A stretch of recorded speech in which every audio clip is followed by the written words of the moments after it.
Assalamu alaikum, dear students. Welcome back to the subject of consultancy project experiential learning management. 529 is the code of this course, and we actually started this in the one previous lecture. This is the second lecture of this course, and before moving on, I would summarize the previous lecture, what we discussed in it. Actually, I explained to you that this course will start from will be based on few foundations. The first one would be, we would discuss learning and various theories on learning. Then we would be discussing the experiential learning, and then we would be actually trying to see the examples in the environment and fit it to that.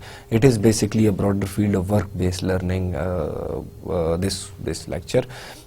We started with the definition of learning, and what is learning actually. It is how individuals acquire knowledge from the environment, learn from their experiences, and how basically an individual's behavior changes, and and how his performance changes, and what is actually learning was defined as a persistent change in an individual's behavior, or the way he might behave, or the potential behavior, or his performance and his potential performance. And that is basically the definition of learning.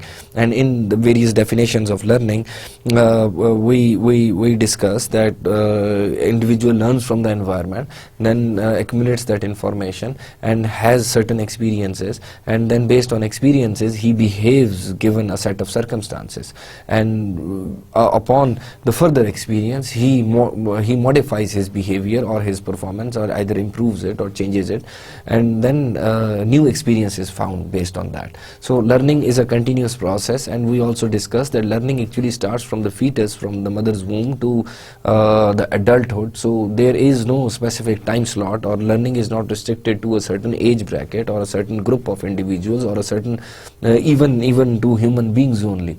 So learning is a process that learning is a phenomena or something that starts from the fetus to the point an individual's last breath is taken. So learning keeps on.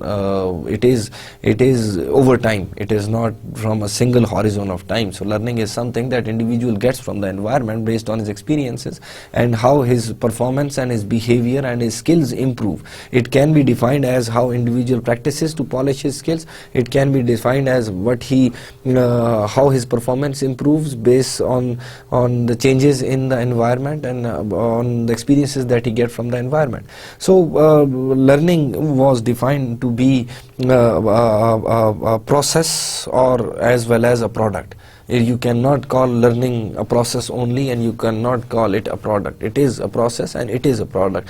And how that is, we defined it that in terms of the process, it involves the brain and body of the individual, then it involves the society or the community or the organization or the group or the family or the relationships that he has, and all those groups and families and relationships and organizations are placed in an environment, a physical environment, in which there are various tools and mechanisms and various things, and those relationships are defined, and through that environment, the physical environment in which all those individuals are placed together, they learn from it, and they learn through a process. So this is a process, and that is why learning is termed as the process.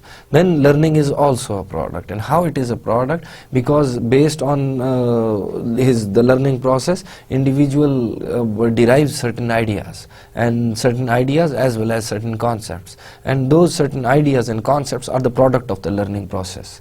And with that product, then individual behaves, and he polishes certain skills that are required for survival.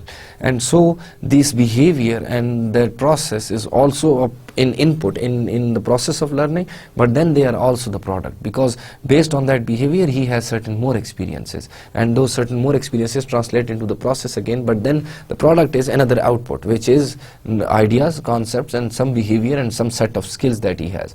And then there are certain values or attitudes that he adopts from the society or learns from the society, and that is again an output of the learning process. So learning is not specifically, you can say, only a process. It is a product in itself. Learning products are, for example, behaviors and concepts and attitudes and skills and values that are important in the individual, and his concepts. All these things are the products of the learning process.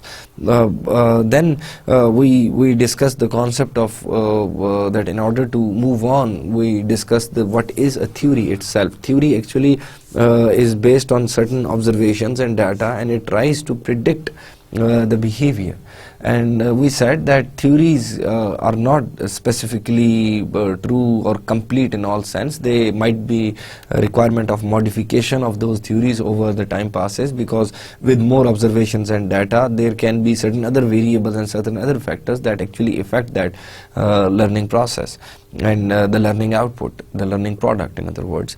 And then the theories might be over a certain period of time, when one theory is acceptable to the vast majority, is widely accepted, and later on a certain new theory might overcome that theory, and that new theoretical foundation would be another widely accepted theory which might consider the old theory. There might be cases when both of theories run parallel and they are considered to be acceptable, but there might be cases when one new theory would completely overcome or dominate the other theory. So theoretical foundations are like this. But then we discussed that since about learning there are theories, so we cannot be concrete about what is learning as such. How people learn is the main question, and then how people learn is not concrete. We do not have a concrete answer to it. And to explore that thing, we went in the history of the learning and what various philosophers had to say about it. And in that discussion, actually, we said that since learning has been discussed for a very long time, it has been discussed from Aristotle to Plato to John Locke, and there are latest developments also. So Aristotle, Plato actually had the view that learning or the knowledge is actually inside an individual, and it is brought out by his mentor or his teacher or his or the individual who facilitates the learning process through various questions and bring out that knowledge from that individual. While Aristotle had the view that learning is from outside environment, and similar view was presented by John Locke later on, who also had certain views about knowledge. And basically Aristotle was the one who started the concept of empiricism. Empiricism is that we actually get the data from the environment and process it and learn from it. And so knowledge is based on the empirics, the physical external environment and our senses that acquire the knowledge from those environments. So it is an empirical as soon as it is part of a data. So knowledge is basically a pool of that empirical data. Then John Locke also furthered that argument and said that basically the mind is like a clean slate, a blank slate, and or a white piece of paper, and every experience actually is shapes various pictures or images or symbols or words or documents, or however it shapes that slate. And memories are basically experiences, and those experiences and memories constitute the knowledge, and that knowledge constitutes the behavior of the individual. So based on this discussion, we came to the point where we again asked that question, that how do people learn? And there are two answers to that. As I already mentioned in my last lecture, there is a simple answer in which we would say nobody really knows. And then there is a more complex answer in which we say that there are a number of theories that try to explain the learning process. And one of the authors had a very interesting statement that learning is a sociological and psychological process. And why these theories differ from each other is because they are based on conflicting elements. It's not necessarily might be that these theories are wrong. but these theories are based on certain elements which are conflicting. That's why these theories might be conflicting. We have discussed that learning or learning process of the individuals have been studied from the aspect of psychology or philosophy and anthropology and for example neurology, and all those fields have explored the concept of learning, that to answer one single question, that how do people learn. So what we would do is, in order to express the process of learning, as I said, that it is very important in this course that before moving on to the experiential learning, first we need to consider theories of learning, that how do people learn. And then we would move on to experiential learning, that what are the theories, how do people learn from the experience that they have. And then we would move on to, for example, the various aspects that we want to relate it to in this subject, like consultancy, project experiential learning. Now, there are like broadly 6 main theories of learning, which is behaviorism, cognitivism, social learning theory, social constructivism, then multiple intelligences, and then brain-based learning. Now there are other theories also, of course, but these are 6 main theories that are discussed again and again in literature. So what we would do is that I'm not saying that any one of these theories is the sole answer to the question that how do people learn. But all of these theories have certain aspects which you would consider very true to the existence. Now, what I suggested in the last lecture also, and I would do that in this one as well, that once I would also try to give you examples from the real life or from my experiences or whatever I can think of. But then you also try to associate these theories or those concepts or examples to everyday real life. In the end, you would again see that each theory has its criticisms. None of these theories is completely accepted as a law. Like, okay, behaviorism is the theory that fits the learning, that how do people learn. That is not true. There would be criticisms on all of these 6 theories, and there is no single theory which would not have criticism on it. So we would continuously discuss and see that there are valid points in each and every theoretical foundation. And as that author said, that since they originate from conflicting elements, then they are bound to differ from each other in one sense or the other, because the learning process has various aspects. It can be seen from the relationships that we have, from the perspective of relationships that we have. It can be seen from the perspectives of tools and equipment that we have for the learning process. It can be seen based on individuals' neurological perspective, individual psychological perspective, individuals' past experiences. So there won't be one single theory that can actually cover all this vast topic. And you have seen the efforts of our past philosophers, Aristotle, Plato, and John Locke, who have tried to explain the sources of knowledge or the main, you can say, the root of knowledge. They have explored that. But then moving on, let me discuss all these theories one by one very slowly. And as I said, that my methodology of teaching is that I would express each and one thing multiple number of times, so that it is incorporated in your concepts completely. Since it is impossible for me to ask you guys and wait for the answer. I can wait for the answer, but it would take forever to communicate for you to me. So the learner is passive, eventually responding to the environmental stimuli. This is the theory of behaviorism, and actually it prevailed for a very long time. For a very long time, it was considered that theory of behaviorism actually explained how people learn from their environment. So it is learning is a passive process, and eventually responding to the environmental stimuli would mean that there is an active and the opposite is passive. Learner can be active, who would go into the environment themselves acquiring the knowledge, and then learner can be passive for the environment to give him experiences to learn. So how people learn from the environment in this theoretical perspective was that learning is a passive process, and eventually it is the learner actually responds to the environmental stimuli, and that is how he learns. Environment gives him a stimuli, you can can say, show him a beacon or a direction or anything, and based on that stimuli he would learn from the environment. Now this theory actually originated from two directions. One is classical conditioning and the other one is operant conditioning. Classical conditioning was basically by Ivan Pavlov's, and then operant conditioning was by the Skinner.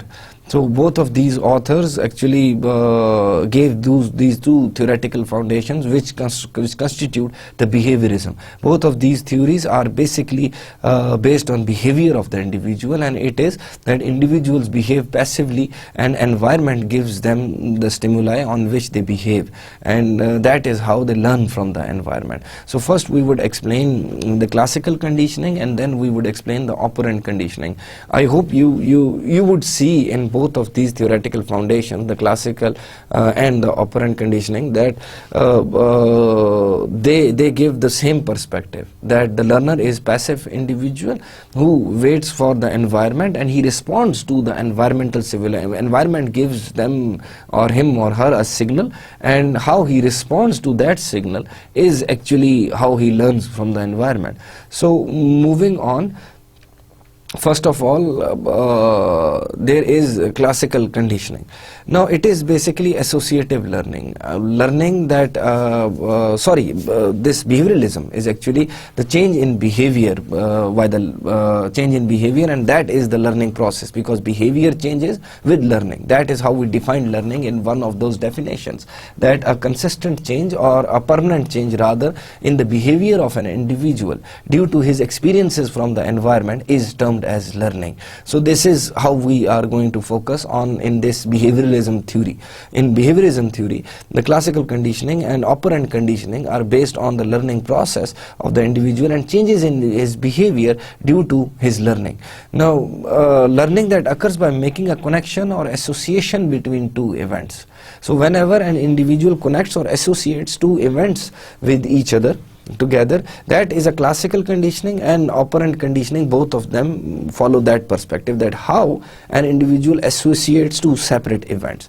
So we don't worry about it, we would explain it in detail. So that is actually a learning process. So as I gave in the first lecture, actually I gave you a very interesting example, that when you dive into water, right, or that is a stimuli from the environment, the feeling of the water, and water not being able to breathe underwater. So how would you react to that? So associating that, connecting that to your experiences somehow would be and the next time your behavior would change. Next time you won't dive into the water without knowing that how deep it is. So that change in your behavior is basically associative learning. You associate your one experience with your other experience, and then that is how you learn. So that is associative learning. So in classical conditioning, there is association between stimuli in the environment and involuntary reflex action. There is a stimuli in the environment, there you associate two things in classical conditioning. There is an association between a stimuli from the environment, one thing, and the other thing is that a reflex action, certain reflex action that you have for a given event. I would explain that, don't worry. Just go to the definition for now and try to understand it surfacely, and then we would go into depth. So classical conditioning is association between stimuli in the environment and involuntary reflexive behavior. Involuntary reflexive behavior is like a behavior that you cannot control. For example, whenever you hear a doorbell ringing, you automatically think who it is outside. Whenever you hear your telephone ringing, you have the urge to pick it up and talk to who it is calling, or look at the screen itself that who it is calling. If you don't want to pick up somebody's phone, you still need to look at the phone. So whenever the phone is ringing, you automatically have an urge to look at the phone screen. And then whenever you have for example a smell of a food that you like, your mouth automatically waters. So that is an involuntary reflexive behavior. You automatically, involuntarily, you react to that. So whenever you hear the sound of anything, for example an alarm sound, you react to that. You maybe run away, you maybe hide someplace. So that is reflexive behavior. Then there is operant conditioning. That is association between the consequences of behavior and our voluntary actions. In operant behavior, the perspective is, again, it is behaviorism, but the perspective is different. In this case, we react to the consequences of our behavior. That if our behavior is rewarded, for example, we react differently. If our behavior is punished, we react differently. This is basically the classical conditioning and operant conditioning are two of the aspects how we are brought up all our lives. Because when we associate two things, I'll give an example for that. We associate two things in terms of the environmental stimuli and in terms of, for example, a behavioral reflexive action, then that becomes classical conditioning. That becomes our involuntary response to that. And then there is an operant conditioning in which we consider a behavior good or bad, or we change our behavior based on the outcome of the behavior. If we study hard and we get good grades, then next time we would study harder. Or if we, for example, are punished, for example, if we break a light or if we cross a signal in red light, we would be punished for that. We would get a challan from the traffic police officer. So if we get a challan from the traffic police officer, a fine, in other words, if we get a fine for that, so we would be careful next time and we won't cross that traffic signal. So this is a changing in the behavior based on consequences of our actions. So environment, we are continuously learning from the environment and making connections with events, with various events. Now how those connections are made, on one end you are connecting your involuntary reflexive behavior and the environmental stimuli in case of classical conditioning, and in case of operant conditioning you are associating the reward and punishment mechanism with your action. So we would go into depth of both of these. Classical conditioning is a type of conditioning in which an individual responds to some stimulus that would not ordinarily produce such a response. You would automatically associate this example of mine later on with one of the monkey example I gave you in the first lecture, in which there were like monkeys and they were placed in one single area. There was a bunch of bananas hanging on the top, and when they climb up that ladder, everybody was sprayed with the hot water. So they actually later on learned that whenever a monkey climbs that ladder, he is punished for that. Because everybody is punished, so they punish that monkey. So the result is that whenever somebody tries to climb that ladder, one of the monkeys, the other monkeys beat him up. So they are associating two events with each other. One is punishment, hot water, and then climbing the ladder. These two events, when they are associated with each other, that is sort of an associative learning. So classical conditioning is something like that. A type of conditioning in which an individual responds to some stimulus that would not ordinarily produce such a response. Climbing a ladder would not voluntarily produce such a response. It is no harm in climbing that ladder. But then an environmental stimulus changes that response. So that is basically classical conditioning. Classical conditioning theory needs two important concepts, which we need to discuss right now before moving on to the classical conditioning theory. The unconditioned stimulus is one that unconditionally, naturally and automatically triggers a response. Unconditional stimulus it has no conditionality. It is unconditional. Whenever there is that type of a stimulus in the environment, you are bound to behave that way. It naturally and automatically triggers a response. For example, as I said, that whenever we smell something good, when food is cooking and we smell something good, our mouth starts to water. We start feeling hungry. Now that is an automatic stimulus. That is by default built into us. Right? Do you understand? So there are two types of stimulus: unconditional stimulus and conditional stimulus. Unconditional stimulus or unconditioned stimulus is the one in which the response is unconditional. It is automatic, it is natural. Right? So having that stimulus from the environment triggers that response automatically. Do you get that point? I hope you do. Whenever we, for example, smell something cooking, a delicious food, for example, we automatically feel hungry. right? We automatically feel, you can say, our mouth waters. So that is an automatic stimulus that is not in our control, that is beyond our control. Then there is a conditioned stimulus. Conditioned stimulus is previously a neutral stimulus, but when associated with that unconditional stimulus, it triggers a response. This is the tricky part over here. Unconditional stimulus is the automatic reflexive behavior that we discussed earlier. Unconditional stimulus is the automatic reflexive behavior that automatically generates a response, right? You can consider any example. As I said, that whenever the phone rings, you have an urge to look at its screen, that who's calling. Right? That is an automatic response. Whenever you smell something cooking, you feel hungry. An automatic response. That is unconditional stimulus. It does not depend on anything else. But then conditional stimulus is something neutral that has no association. But when it is conditioned upon with that unconditional stimulus somehow, related to that, associated with that in our minds, then that becomes a conditional stimulus. So previously it was neutral, but then it becomes a conditional stimulus, right?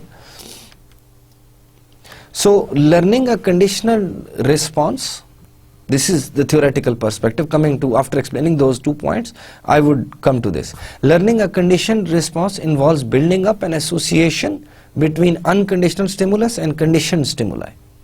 You see? So learning process actually is a conditioned response. Conditioned response is response when you have associated those two. It is conditioned on your association. If you have associated two events together, one is unconditional and the other one is conditional stimuli. When you have associated to them, then your response is a conditioned response. Then that learning, the learning process is the conditional response that you have learned from it. Learning a conditioned response involves building an association between a conditioned stimuli and unconditional stimuli.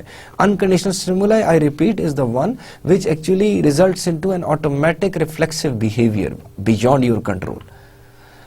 Conditioned stimuli is the one which was previously neutral, but when associated with that automatic reflexive behavior or unconditional stimuli, then it becomes conditioned stimuli. When unconditional and conditioned stimuli are paired, as I said, association, the conditional stimuli takes on the properties of unconditional stimuli and generates a conditioned response. Very interesting aspect, right? Unconditional stimuli and automatic reflexive behavior, right? And then conditioned stimuli, when that conditional, previously a neutral stimuli, becomes associated with the unconditional stimuli, then it automatically becomes a part of the unconditioned stimuli. Very good. I hope now you understand the definition.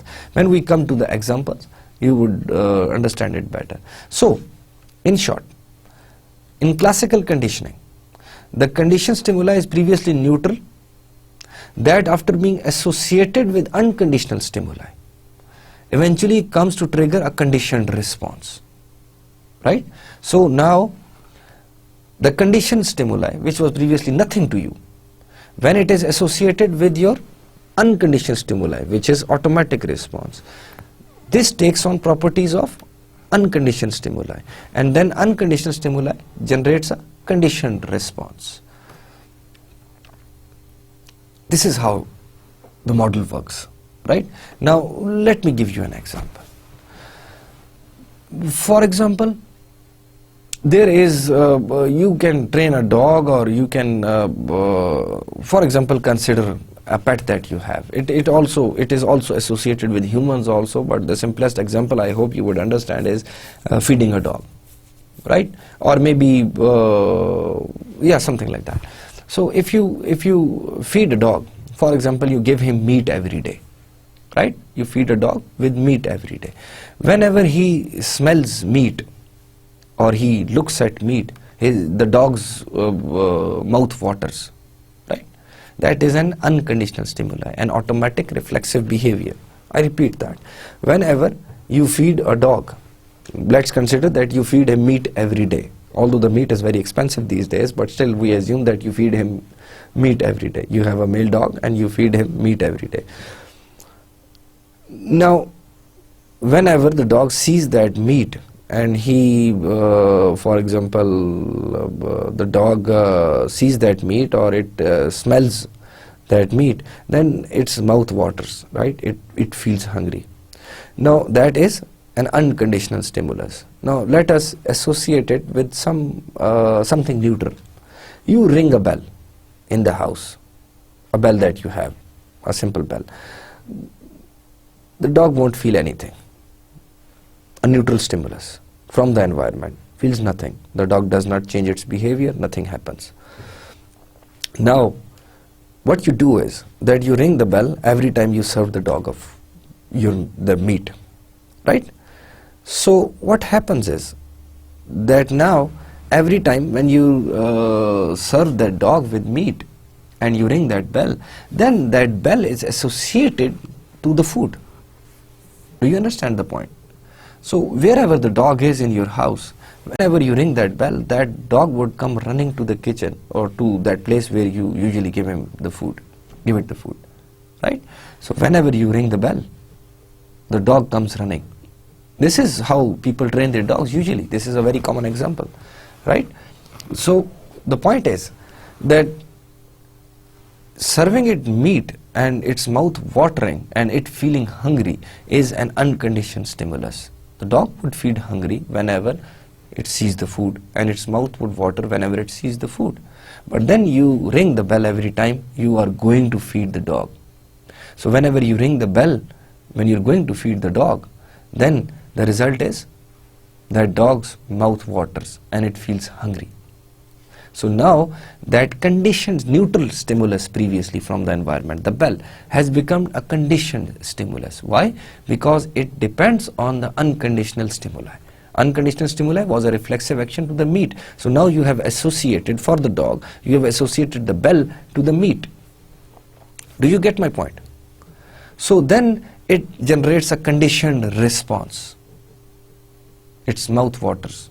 Salivation means its mouth waters. So this unconditioned response, which was beyond its control, becomes a conditioned response. It is still beyond its control, but now it depends on the conditional stimuli. So after repeated association between these two, repeated pairing of bell and this feeding of food to the dog associates those two events. So when the dog associates those two events, then in that case it becomes a conditioned response. Now let's go back to the definition again. Now you would understand everything completely, or maybe we can go further back. Learning a conditioned response involves building up an association between unconditional stimuli and the conditional stimuli, the bell and the meat that you feed the dog. Then when you pair those two up, the dog establishes the association between those two. When unconditioned and conditioned stimuli are paired, they are associated by the dog mentally, the conditioned stimuli takes on the properties of unconditional stimuli. So every time you ring the bell, wherever the dog is, its mouth starts to water and it feels hungry and it comes running for the food. You see, now the conditioned stimuli, the bell, has taken on the properties of unconditioned stimuli and it has generated a conditioned response. Now the response is conditioned on the conditioned stimuli, not the food. It has not seen the food, it has not smelled the food, but it has just listened to the bell. As soon as it hears the bell, its mouth starts to water and it starts to feel hungry and it comes running to the point every time where you feed the food, where you feed him that meat, right?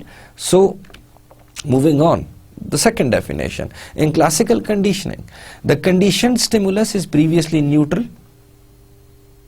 It's neutral stimuli, then it becomes conditioned stimuli. It is previously neutral, that after becoming associated with the unconditional stimuli, eventually comes to trigger a conditioned response.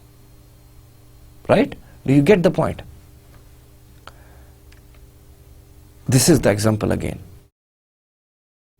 There is an unconditioned stimulus that is serving the dog with the food, that the stimulus from the environment. In the response to that environment, the dog would actually, its mouth would water, it would feel hungry.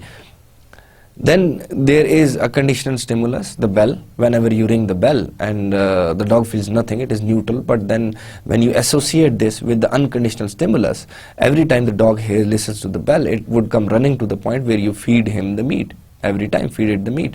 Then so after repeated, you can look at the bottom of the slide, after repeated pairings, then this conditioned stimulus, the bell, would generate that conditioned response which was previously unconditioned response, but now it is associated to the bell and it would make it feel hungry. So this is actually classical conditioning. And we can see examples for humans also, very interesting thing. Visit from head office and cleaning of window panes. In government offices, in private sector offices, whenever there is an audit or a visit from certain high-ups, everybody starts cleaning everything. Other than the work that they do, the mess-ups that they have, they started cleaning everything else. The building is clean with perfection. So whenever there is a visit from the head office, that thing is associated with cleaning of windows. You can see the association between these two. So, visit from the head office is associated with cleaning of windows. One of them is conditional stimuli, and the other one of them is unconditional stimuli, and the other one, previously neutral stimuli, becomes the conditional stimuli. So how would you express these in terms of those two examples, those two definitions, conditional stimuli and unconditional stimuli? For example, now let us consider that your boss asks you to organize every time there is a visit, and you do not like to ask individuals to clean window panes. So you clean the office, for example, clean everything, each and everything. So that generates, cleaning office windows generates negative feelings inside your mind. You feel uncomfortable. Maybe you don't like to do that job, or you don't want to do that job, whatever. But the point is that every time you clean the windows, that is an unconditional stimuli, and that generates a negative response in you, for example, just an example. But then every time there is a visit from the head office, there is cleaning of window panes also, right? So after repeated pairing of these two, in the end, your conditional response would be based on conditional stimuli, which is visit from the head office, although this visit from the head office has nothing to do with the cleaning of windows, right? Do you get the point? That response from you, the negative feelings that you have while cleaning the windows, had nothing to do with the visit from the head office, right? But the point is that now you feel irritated every time there is a visit from the head office, because you have to clean the window. So you have associated those two events together. So it is a very practical and real life scenario also. Then another very interesting thing, getting salary makes us happy, right? Every time we get salary, we get happy. We get extra money. I mean, not extra, but well-earned money, but still, whenever we get salary, it makes us happy. This is unconditional response. People give us money, companies or organizations give us money, we become happy. This is an unconditional response, an out-of-control response, the one that is automatic, that is generated within inside us. But then, usually they give us money at the first of each month. There are companies where they would be like 24th or 25th or 20th, whatever, but mostly in public sector you can say that it would be first of each month, first or second of each month, third of each month. Sometimes they delay it, but still it's first of each month. So should we get happy whenever there is first of each month? Now first of each month is actually a neutral event for all of us when we grow up, right? First of each month is a neutral stimuli. But then when we start getting salary on the first of each month, we pair these two. And that neutral stimuli converts into conditional stimuli. And that conditional stimuli actually, when associated with an unconditional stimuli, salary makes us happy, takes on the characteristics of the unconditional stimuli. So first of month, every month makes us happy. You ask any salaried individual, they feel happier in the start of the month because now the salary is coming. So that is why they feel happy. So now the arrival of first 2-3 days of each month makes us happy. So, and conditional stimuli generates a conditioned response. That is what we expressed in those examples. So it is exactly like that example. First of each month arriving and salary. Salary generates a conditional and unconditioned stimuli. Salary is an unconditional stimuli. It makes us happy. And that making us happy, when paired with first of each month, automatically makes it a conditioned stimuli and a conditioned response. You can look in this slide also, you can place these things in exactly the same way. In unconditional stimulus, you can put in salary. An unconditional response would be, for example, happiness or joy. So whenever there is a conditioned stimulus, it paired with conditioned stimulus, that first of each month. The first of each month is previously a neutral stimuli. We don't care about first of each month as long as we grow up, but as soon as we are employed, we start associating them together. And when we start associating them together, the result is a conditioned response. Now the first of each month makes us happy.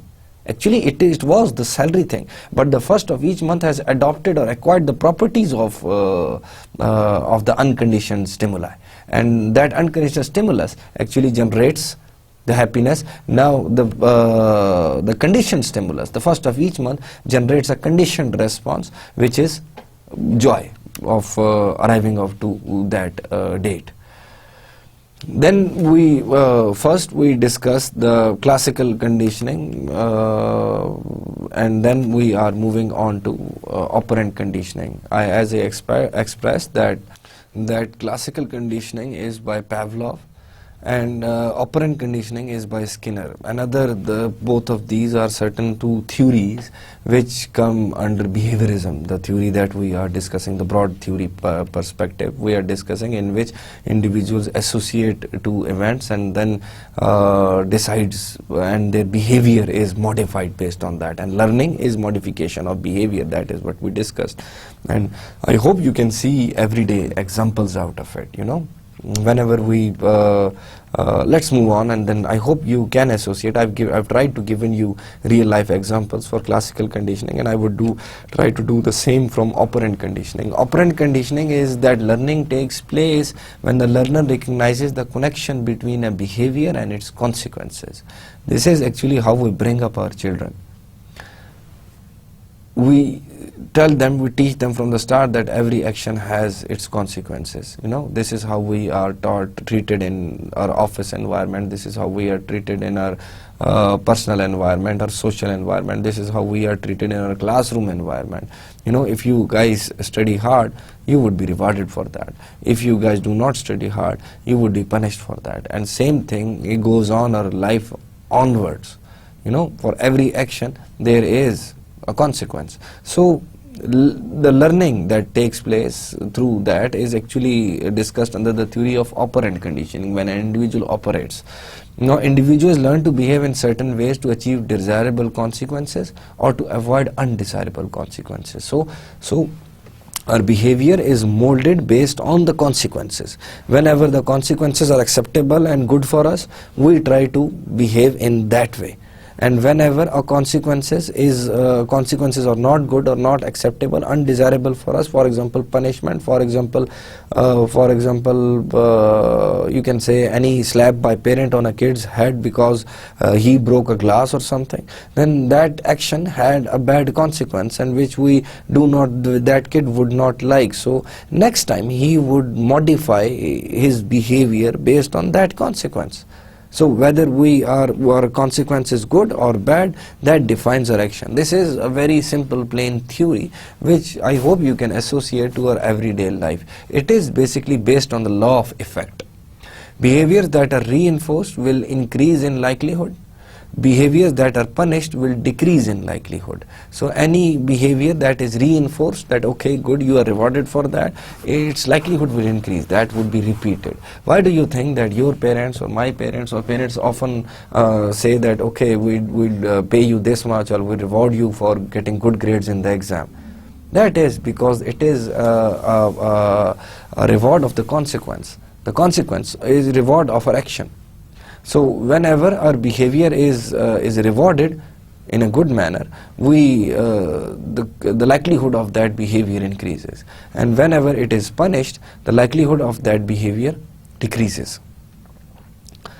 Then there are two further concepts associated with this operant conditioning. There are reinforcers, something that tends to increase the likelihood of the behavior, and there are punishers, something that tends to decrease the likelihood of that behavior. So it is based on the law of effect, causes and basically consequences and behaviors. Behavior that are reinforced will increase in likelihood, and behaviors that are punished will decrease in likelihood. Similarly, reinforcer, something that tends to increase the likelihood of a behavior, and punisher, something that tends to decrease the likelihood of that behavior.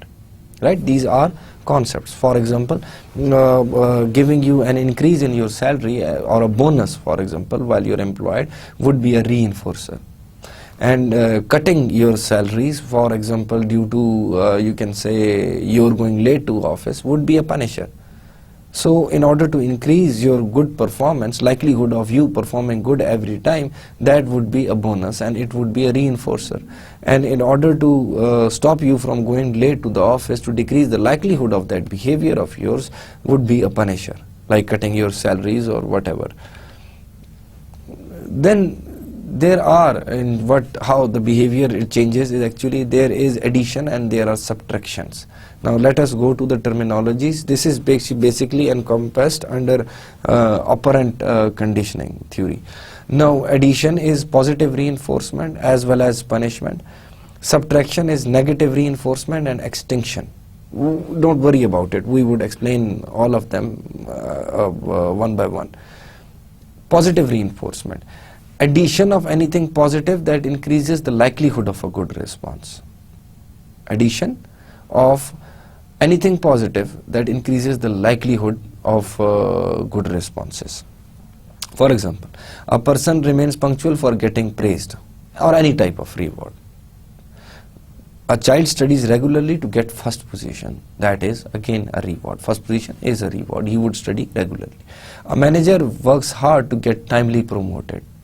All of these are positive reinforcement. Promotion is a positive reinforcement. First position and appreciation for that is a positive reinforcement. Getting praised or any other type of reward is a positive reinforcement.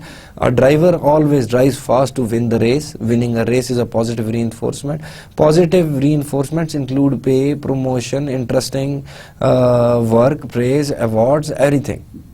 So all these are positive reinforcements that would increase the likelihood of that behavior. So addition of anything positive, we discussed two aspects, addition and subtraction. Under addition we discussed positive reinforcement. Addition of anything positive that increases the likelihood of good responses is positive reinforcement and comes under addition. And then addition of something unpleasant resulting in decrease in the repeated bad behavior. Punishment is something added. Punishment is something added in the system to decrease the unpleasant, something that is unpleasant or a bad behavior. To decrease that, there is punishment. For example, additional hours to work for coming late. If you come late to the office, then you have to work late. Right? That is a punishment. Putting a fine for parking at wrong place. Some behavior that you want to check, some behavior that you do not want to occur again. And so in the system, you add a punishment. While you are adding a positive reinforcement, a reward for doing good, then you are adding a punishment for doing bad. So slapping a child for doing something wrong. When a kid does something wrong, you slap that kid and that is a punishment. You add in the system that whenever you do something bad, that is a punishment. So in terms of addition, if you look at this slide, how you change behavior, there are additions and there are subtractions. In terms of addition, there is positive reinforcement. Positive reinforcement is adding something positive, adding a reward, for example, to increase the likelihood of that behavior. Punishment is adding a punishment to decrease the likelihood of a bad behavior. You do not want that bad behavior to happen again.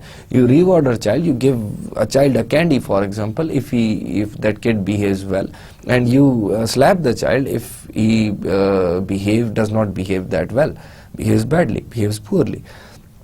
So the purpose is still the same. Purpose is still the same, to change the behavior. So you want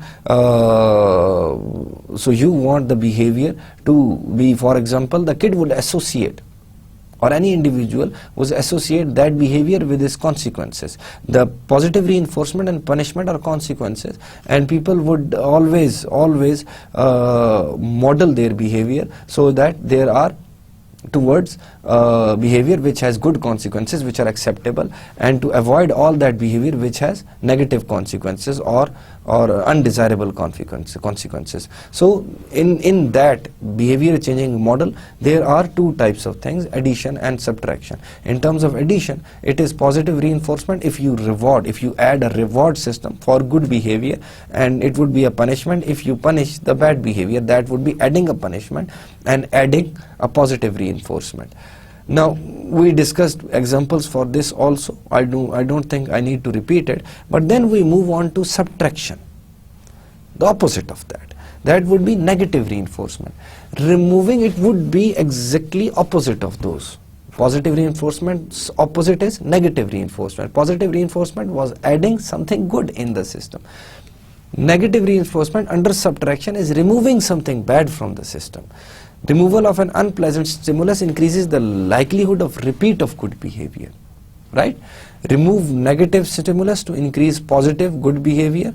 Remove criticism, remove pay cuts, salary cuts, remove extra working hours, etc. upon having punctuality from a person.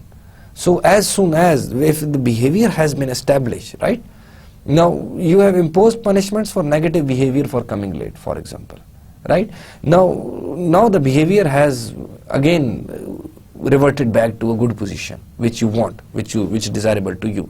So now you remove that punishment, and removal of that punishment would actually would be a positive stimulus for that individual. Let's assume that from start, in order to, we add a punishment in the system. We add a punishment in the system that everybody who comes late, his salary would be deducted 1%. Right? Now, because of that punishment, people modify their behavior. People modify their behavior because of that punishment over the longer period of time, and everybody's behavior is corrected. Now, in order to boost their morale, you remove that punishment just to show them that now their behavior is good, and that would actually improve the good behavior. In the start of this definition, removal of an unpleasant stimulus, negative reinforcement, removal of an unpleasant stimulus increases the likelihood of repeat good behavior. So when you remove that punishment, people are bound to behave good. That would be taken as an appreciation, like a bonus, for example. In positive reinforcement, you give them a bonus. In negative reinforcement, you remove a punishment. So it is subtraction. In positive reinforcement, it is addition. You add a bonus. In negative reinforcement, you remove a negative stimulus. It is subtraction. Do you get the point? I hope you do. Then there is extinction. Removal of a pleasant stimulus decreases the likelihood of repeat of bad behavior. Right? Then in addition, there was punishment. In punishment, you add a punishment. Right? But on the other hand, in subtraction, you remove a good stimulus from the system on account of bad behavior. This is some other sort of punishment, but the opposite of it. In punishment, you put a system of punishment. But in extinction, you remove an existing positive reward system. Right? In subtraction, you remove positive and negative. In negative reinforcement, you remove the negative. The negative stimulus. In extinction, you remove the positive stimulus. Both of them are subtracting from the system. In addition, in positive reinforcement, you add a punishment. You add a reward, and in, for example, punishment, you add a punishment. In subtraction, you take out, for example, in first case, you take out a positive stimulus. That you take out a negative stimulus, that is negative reinforcement, and you take out a positive stimulus, that is extinction. You are subtracting them from the system. Removal of a pleasant stimulus decreases the likelihood of repeat bad behavior. Right? You announce bonus every year to the employees, and then they start taking bonus as for granted, that okay, every year we would get bonus. Every year we would get bonus. So that becomes a norm for them. And then, but it is a positive stimulus. But in order to punish them, in other words, in order to punish them, you subtract this positive stimulus from the system. And it is likely to decrease the repeat bad behavior. Do you understand the concept? You remove that positive stimulus from the system, and that would be sort of a punishment. But in punishment, you put a negative thing in the system. You fine them. You cut their salaries. But in extinction, you remove the positive stimulus from the system. You have already given them a reward for a long time, and now they are not behaving properly, and you want to take out that reward system, a bonus from the system, removing whatever is currently reinforcing the behavior. When you remove something in order to decrease a bad behavior, example, if someone at the workplace tells jokes for getting the attention of workers, right?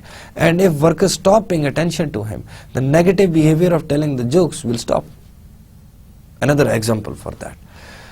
I hope you understand the difference between these two. In addition, I guess I should repeat that because it might seem a little confusing in the start, but if you can put them down in one single paper, you would clearly see the difference, right? Changing the behavior, there are additions and there are subtractions. In addition, you are adding a positive reinforcement. You are adding a punishment. Positive reinforcement to increase the likelihood of good behavior, reward, bonus, pay increase, promotion. Punishment to punish the bad behavior, to decrease the likelihood of bad behavior, right? And in this case, there is for example, you fine somebody for coming late, or you fine somebody to breaking a red light, or you can say running a red light. In other words, that is the proper word for it, not the breaking one. Breaking would be exact translation, but people do say that in some countries. Then there is, you can say, the subtraction. Subtraction, taking out from the system. Negative reinforcement would mean taking out a punishment out of the system to reward a good behavior. That would increase the likelihood of good behavior. Take out a negative effect or negative stimulus from the environment. I would say punishment to be simpler. Then extinction, right? In case of extinction, you remove a pleasant stimulus from the environment. A previous reward that you have been giving them, if they are not working properly, you take out reward from the system so that they would start working properly. You give them salary raises every year. If this time you don't give them salary raise, they would realize that they are not working properly. Right? Do you get my point? There are differences in them. Now there is behaviorism in the classroom. There are rewards and punishments. There is responsibility for student learning rests on the teacher as a whole. Right? This is how a classroom environment works. It is lecture based and it is highly structured. This is the classroom environment, not this one specific, but exactly this one also.